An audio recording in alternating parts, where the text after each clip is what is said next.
Hi hello everyone, అందరూ ఎలా ఉన్నారు? అమెరికా ఇరాన్ మీద దాడి చేయబోతుంది. సో కాబట్టి పరిణామాలు ఎలా ఉండబోతాయో తెలీదు. సో అందుకని నేను ఈ వీడియో చేశాను. మన మొదటి ప్రపంచ యుద్ధం ఎలా జరిగింది అని చాలామందికి తెలిసే ఉంటుంది. బట్ కాకపోతే అంటే ఈరోజు నేను చెప్పే ఈ యొక్క ఇన్ఫర్మేషన్ అండ్ ఈ యొక్క ఎక్స్ప్లెనేషన్ అనేది మీకు ఎంత ఇన్ఫర్మేటివ్గా అండ్ ఎంత ఈజీగా అర్థమవుతుందో ఒకసారి చూడండి. ఈ వీడియోని ఎండ్ వరకు చూడండి. అండ్ దీనికి నేను 100 లైక్స్ ఎక్స్పెక్ట్ చేస్తున్నాను. జస్ట్ 100. సో కాబట్టి వీడియో నచ్చితే మాత్రం తప్పకుండా లైక్ చేయడం మర్చిపోవద్దు. అండ్ వీడియోని ఎండ్ వరకు చూడండి. అండ్ సబ్స్క్రైబ్ చేసుకునే వాళ్ళంటే కనుక సబ్స్క్రైబ్ చేసుకోండి. సో మీరు ఇక్కడ గమనించారంటే నేను వరల్డ్ మ్యాప్ ఓపెన్ చేశాను. ఎందుకు వరల్డ్ మ్యాప్ ఓపెన్ చేశాను అంటే మీకు చాలా ఈజీగా అర్థమవుతుంది. అండ్ బార్డర్స్ తెలియాలి. మీకు బార్డర్స్ ఎప్పుడైతే తెలుస్తాయో అప్పుడు ఈజీగా మీకు అర్థమవుతుంది. సో అందుకని నేను ఈ యొక్క వరల్డ్ మ్యాప్ ఓపెన్ చేశాను. కొంచెం లెంత్ అయినా సరే మీరు ఈ వీడియోని ఎండ్ వరకు చూడండి. దాని ద్వారా మీకు చాలా విషయాలు తెలుస్తాయి. అండ్ చాలా అసలు మీరు వరల్డ్ వార్ 1 గురించి తెలుసుకున్నారు అంటే కనుక వరల్డ్ వార్ 3 ఒకవేళ జరిగితే ఎలా ఉండబోతుంది సిచ్యువేషన్ అనేది కూడా మీకు దీని ద్వారా తెలుస్తుంది. అందుకని వరల్డ్ మ్యాప్ ఓపెన్ చేసి చూపిస్తాను. సో ఇలా ఎక్స్ప్లెనేషన్ నాకు తెలిసి ఎవరు ఇవ్వలేదు. సో మీకు చాలా బాగా నచ్చుతుంది ఎక్స్ప్లెనేషన్ అనేది. సో వీడియో ఎండ్ వరకు చూడండి. కొంచెం లెంత్ అయినా సరే చూడండి. సో మీరు ఇక్కడ గమనించారు అంటే వరల్డ్ మ్యాప్ ఉంది కదా. సో వరల్డ్ మ్యాప్లో ఇవన్నీ జర్మన్ కంట్రీస్. ఈ జర్మన్ కంట్రీస్లో ఇక్కడ మీరు ఒక ఆస్ట్రియా కనపడుతుంది కదా. సో ఈ యొక్క ఆస్ట్రియాకి సంబంధించిన యువరాజు యువరాణి బోస్నియాలో ఇక్కడ చూసారంటే బోస్నియాలో ఆస్ట్రియాకి సంబంధించిన యువరాజు యువరాణి బోస్నియాలో సర్జియోలో చర్చిలో ఉన్నారు. ఒక నేషనలిస్టు ఈ యొక్క బోస్నియాలో ఉన్నప్పుడు చంపేశారు ఈ ఆస్ట్రియాకి సంబంధించిన యువరాజు యువరాణిని. ఎందుకు చంపేశారు అంటే ఈ యొక్క నేషనలిస్ట్ అనే అతను సెర్బియాకి సంబంధించిన అతను, అంటే ఈ సెర్బియాకి సంబంధించిన అతను ఇక్కడ ఉన్నాడు. అంటే ఈ ఇక్కడ బోస్నియాలో సెర్బియన్స్ చాలామంది ఉన్నారు. సో అలాంటి టైంలో ఈ యొక్క సర్జియోలో ఈ యొక్క చర్చిలో చంపేశారు. ఎందుకు చంపేశారు అంటే వీళ్ళకి ఫ్రీడమ్ కోసం వెయిట్ చేస్తున్నారు. ఎందుకు అంటే ఈ బోస్నియా అనే ఆ టైంలో ఆస్ట్రియా అనేది పరిపాలిస్తుంది. సో ఆ పరిపాలించడం అనేది వీళ్ళకి ఇష్టం లేదు. సో ఇండిపెండెంట్ కోసం అని చెప్పేసి పోరాడుతున్నారు. అదే టైంలో ఈ యొక్క సెర్బియాలో ఈ యొక్క బోస్నియాలో ఈ యొక్క ఆస్ట్రియాకి సంబంధించిన యువరాజు యువరాన్ని చంపేశారు. సో చంపేయడం ద్వారా సో అప్పుడు ఈ యొక్క సెర్బియాకు సంబంధించి ఈ యొక్క ఆస్ట్రియా అనేది ఎలా డిసిషన్ తీసుకుందంటే ఈ యొక్క పని చేయించింది సెర్బియానే అని అనుకొని ఇమ్మీడియట్ యాక్షన్గా, ఎందుకంటే చాలా పెద్ద ఒక యువరాజును చంపేయడం చాలా పెద్ద వాళ్ళకు ఒక అవమానకరంగా భావించి ఇమ్మీడియట్ యాక్షన్ తీసుకొని ఆస్ట్రియాకు సంబంధించిన సెర్బియా మీద వార్ డిక్లేర్ చేసింది.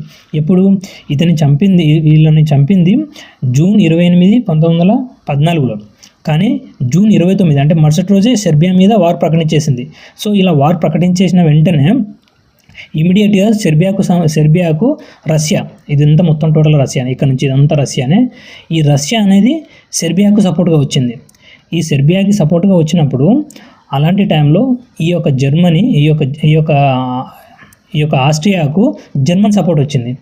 అంటే ఈ సెర్బియా వీళ్ళిద్దరి మధ్యన మధ్యలో ఈ యొక్క సెర్బియా మీద ఎప్పుడైతే దాడి స్టార్ట్ చేశారో అప్పుడు ఈ సెర్బియాకు సపోర్టుగా రష్యా సపోర్ట్ వచ్చింది. అండ్ ఆస్ట్రియాకు సపోర్టుగా జర్మనీ వచ్చింది. ఇమీడియట్గా ఈ జర్మనీకి ఎప్పుడైతే ఈ యొక్క ఆస్ట్రియాకు సపోర్ట్ ఇచ్చిందో ఆ టైంలోనే జర్మనీకి బయట నుంచి అంటే బల్గేరియా, రొమానియా, హంగేరీ ఇవన్నీ కంట్రీస్ కూడా ఈ యొక్క జర్మనీకి సపోర్ట్గా వచ్చాయి. అప్పుడు ఈ యుద్ధం అనేది వార్ అనేది చాలా ఎక్కువ తీవ్రస్థాయికి వెళ్ళిపోయే టైంకి ఈ టైంలోనే మళ్ళీ ఈ యొక్క రష్యాకు ఫ్రాన్స్ అనేది సపోర్ట్ ఇచ్చింది. ఇక్కడ చూడండి ఫ్రాన్స్ అనేది సపోర్ట్ ఇచ్చింది. ఈ ఫ్రాన్స్కి ఎప్పుడైతే సపోర్ట్ ఇచ్చిందో ఆ టైంలో ఈ యొక్క జర్మనీ యొక్క సోల్జర్స్ అనేది కాస్త తగ్గుముఖం పట్టింది. అండ్ ఎందుకంటే ఫ్రాన్స్ ఈ యొక్క పవర్ అనేది చాలా ఎక్కువ ఆ టైంలో, అండ్ రష్యా కూడా చాలా ఎక్కువ. కానీ రెండింటితో పోల్చుకుంటే జర్మన్ సోల్జర్స్ కూడా చాలా ఎక్కువ మంది ఉన్నారు. సో కాబట్టి ఆ టైంలో ఫ్రాన్స్ అనేది సపోర్ట్ ఇచ్చింది రష్యాకు. ఈ ఫ్రాన్స్కి సపోర్ట్ ఇచ్చిన ఈ టైంలో మళ్ళీ ఈ యొక్క జర్మన్స్ అనేవాళ్ళు మొత్తం టోటల్గా అంటే ఆస్ట్రియా, జర్మనీ వీళ్ళందరూ కూడా ఒక సైడు రష్యాకు యాంటీగా వెళ్తూ వాళ్ళతో పోరాడుతున్నారు. అండ్ ఒక సైడు ఇటు ఫ్రాన్స్తో పోరాడుతున్నారు. కానీ ఈ పోరాడే క్రమంలో ఏం జరిగిందంటే ఇక్కడ మీరు గమనించారు అంటే చూడండి, ఇక్కడ ఈ యొక్క బార్డర్స్ ఉన్నాయా, నేను జూమ్ చేసి చూపిస్తాను. సో ఇక్కడ బార్డర్స్ ఉన్నాయి. ఈ జర్మన్ కంట్రీ ఈ యొక్క బార్డర్స్లో ఇక్కడ వాళ్ళ స్థావరాలు ఎక్కువ ఉన్నాయి. సో ఇక్కడ నుంచి ఇలా చుట్టూ తిరిగేసి వాళ్ళు రావడానికి చాలా టైం పట్టేది ఫ్రాన్స్లోకి ఎంటర్ అవ్వడానికి. కాబట్టి వాళ్ళు ఏం చేస్తారంటే ఇక్కడ బెల్జియం కనపడుతుంది కదా. సో ఈ బెల్జియంకి వీళ్ళు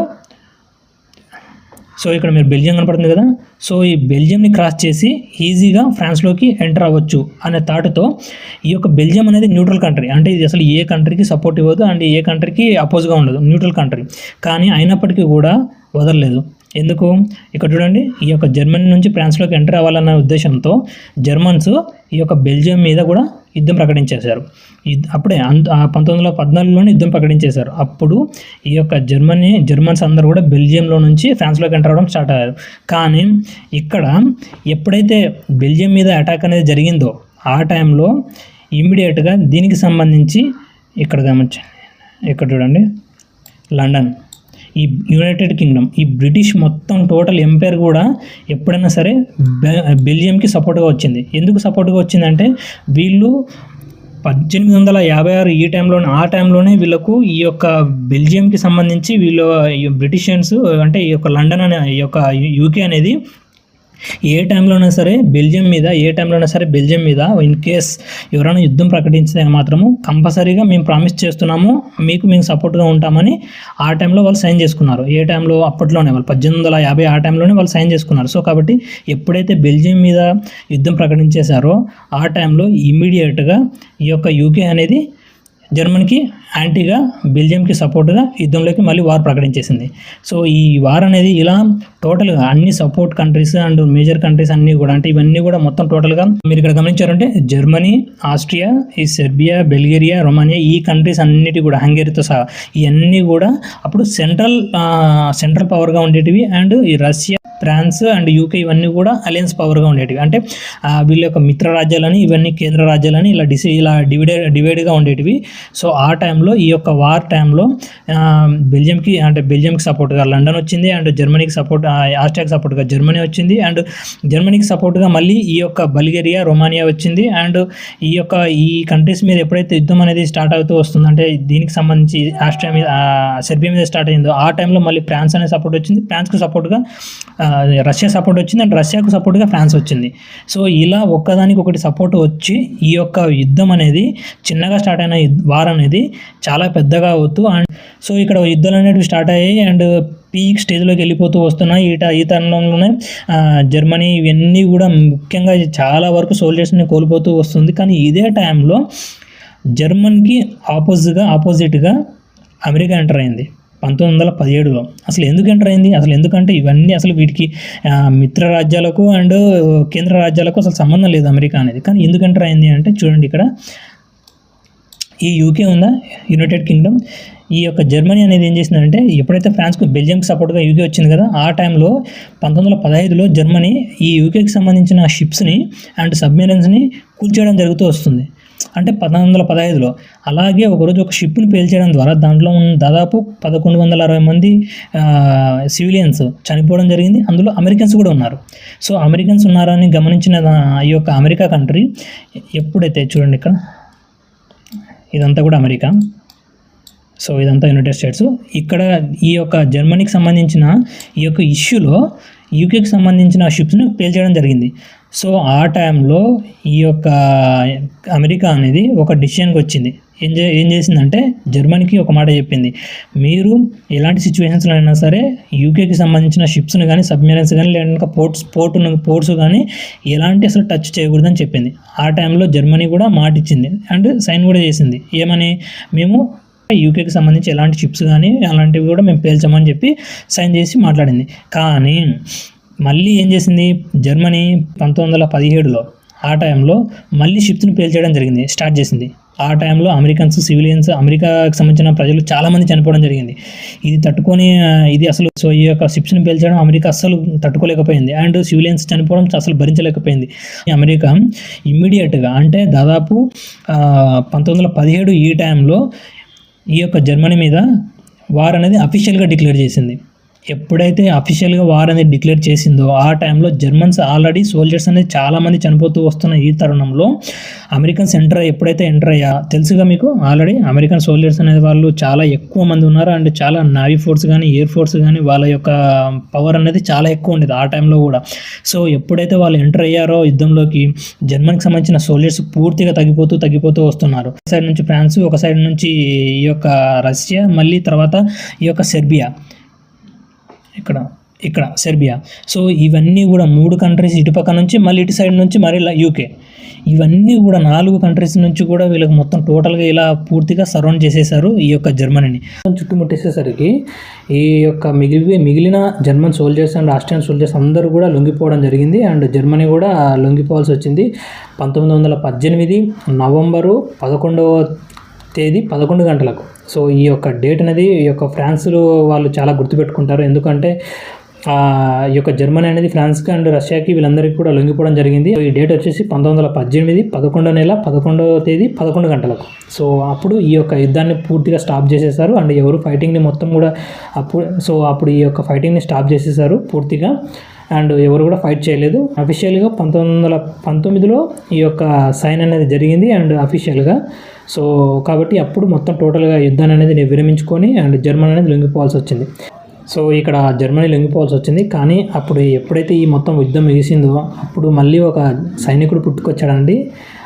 జర్మన్లోనే ఆ యొక్క ఓటమిని ఒప్పుకోలేక, ఆ యొక్క ఓటమిని భరించలేక ఒక విప్లవ నాయకుడు పుట్టుకొచ్చాడు. ఆయన్నే హిట్లర్. సో ఆయన గురించి మనం తర్వాత చెప్పుకుందాము. నేను తర్వాత పూర్తి డీటెయిల్స్తో మీకు ఇన్ఫర్మేషన్తో చాలా లెంత్గా అయినా సరే చాలా ఇంట్రెస్టింగ్గా ఆయన గురించి నేను కవర్ చేస్తాను. సో కానీ ఇక్కడ చూడండి, ఇక్కడ మీరు ఈ బార్డర్ని గుర్తుపెట్టుకోండి. ఇక్కడ నుంచి బెల్జియం నుంచి ఇక్కడ నుంచి ఇక్కడ స్విట్జర్లాండ్ ఉంటుంది. ఇక్కడ స్విట్జర్లాండ్ వరకు ఈ మొత్తం బార్డర్ని మీరు ఒకసారి గుర్తుపెట్టుకోండి. ఎందుకంటే ఇప్పుడు నేను దాని గురించి చెప్పబోతున్నాను.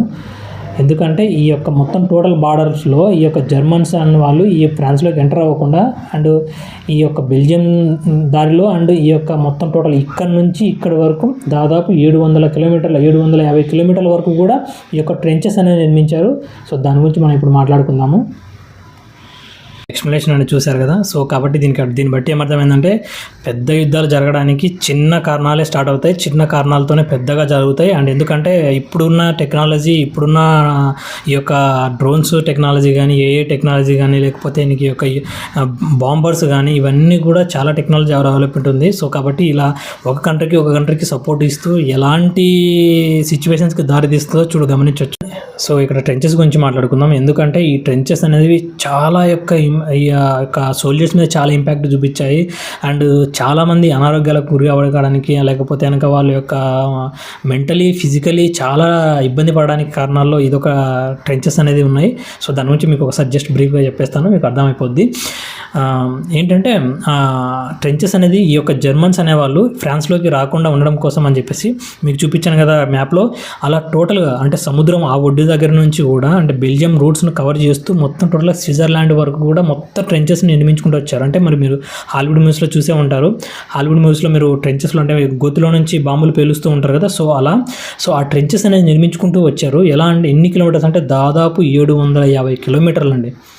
మీరు అర్థం చేసుకోవచ్చు ఎంత కష్టపడింటారు అనే వాళ్ళ గురించి కూడా. అండ్ బెల్జియంలో మన ఇండియన్ సోల్జర్స్ కూడా అక్కడ బెల్జియం ట్రెంచెస్ తవ్వడానికి అండ్ అక్కడ వాటి యొక్క నిర్మాణానికి చాలా హెల్ప్ చేశారు. ఈ యొక్క ట్రెంచెస్ అనేటివి ఎంత చిన్నగా ఉంటాయంటే ఓన్లీ ఒక 2 మెంబర్స్ వెళ్ళడానికి రావడానికి మాత్రమే ఉంటాయి. అండ్ 12 అడుగుల డెప్త్ మాత్రమే ఉంటాయి.